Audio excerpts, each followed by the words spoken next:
Сәлеметсіздер ме, балалар? Бірінші сынып математика. 97-ші сабақ.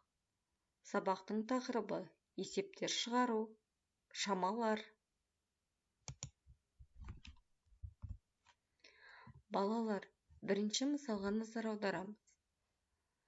Балалар арқан тарту ойынын ойнады. Неше сөзімен сұрақтар құрастыр.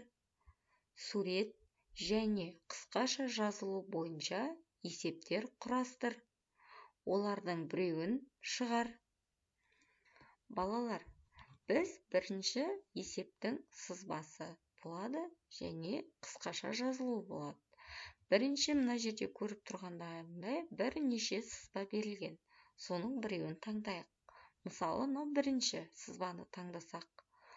Бұл жерде сызбаға сәйкес біз есеп құрастыруымыз керек. Суретке назар аударыңдар. Суретте қандай ойын болып жатыр? Арқан тарту ойыны. Мұнда екі команда бөлінген. Әр командада неше баладан бар? Қане санайық. Бірінші командада 1, 2, 3, 4, 5 оқушы бар. Яғни бірінші командада 5 оқушы деп жазамыз. Екінші командада 1, 2, 3, 4, 5, 6 команда берілген, бір топ құралған. Яғни екінші командада 6 оқушы бар.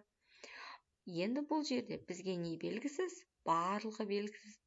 Арқан тарту ойынына барлығы неше оқушы қатысты?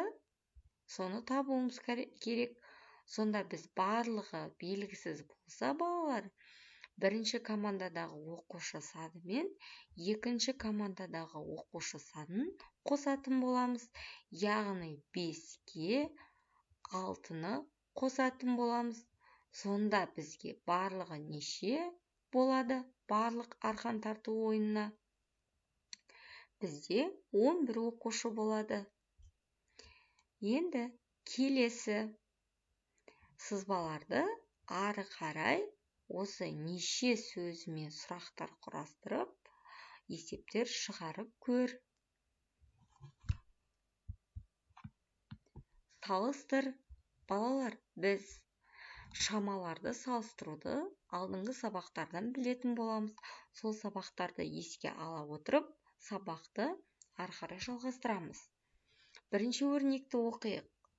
70 сантиметр мен 30 сантиметрдің қосындысын есептеп аламыз.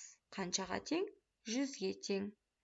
Яғни бұл жерде біздің салыстырғанда бір шеті 100-ге және екінші шеті 90 сантиметр. Қай жағы үлкен екенін салыстырмалық белгілер қойып, ары қарай есепті шығар. Жұптық жұмыс. Кесте бойынша өрнектер құрастырып, олардың мәнін тап. Бірінші өрнекті оқысақ, қосылғышымыз 80, екінші қосылғышымыз 10. Қосындының мәні. Яғни бұл жердегі өрнегіміз 80 мен 10-ның қосындысы, яғни ортасында қосу таңбасы болады. Қосындының мәні бізде, балалар, қанша болады? 80-ге 10-ды қоссақ, 90 саны шығады. Дәл осылай келесі өрнектерді есепте. Келесі кестеге назар аударамыз. Бұл жерде азайғыш 100, азайтқыш 10, айырманың мәні, яғни бұл жердегі өрнек 100 бен 10-ның айырмасының мәні, яғни ортасына азайту белгісін қоямыз.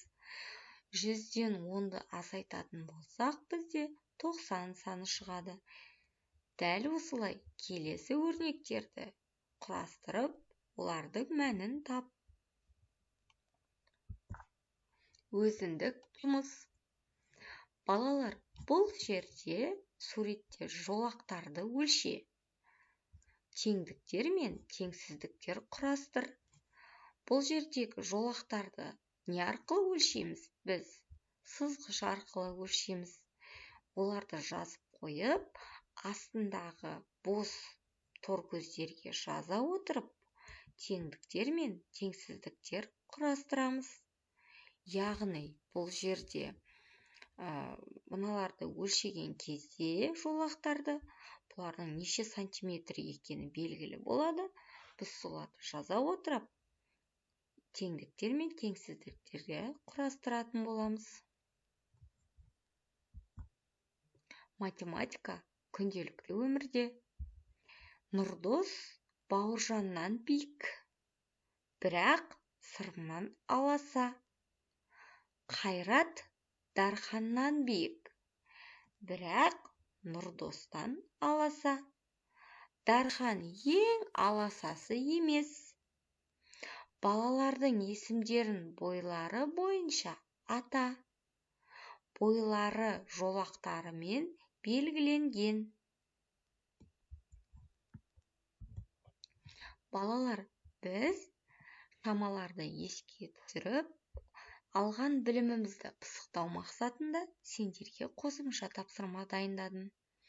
Бұл жерде балалар, біз, яғни ұзындықтың өлшем бірлігі шамасы ол сантиметр немесе дециметр екенін еске түсіреміз. Бұл жерде құмырадағы гүл неше сантиметрді көрсетіп тұр? 7-ні, яғни бұл жерде 7 сантиметр деп жазамыз. Келесі гүлге назар аударамыз.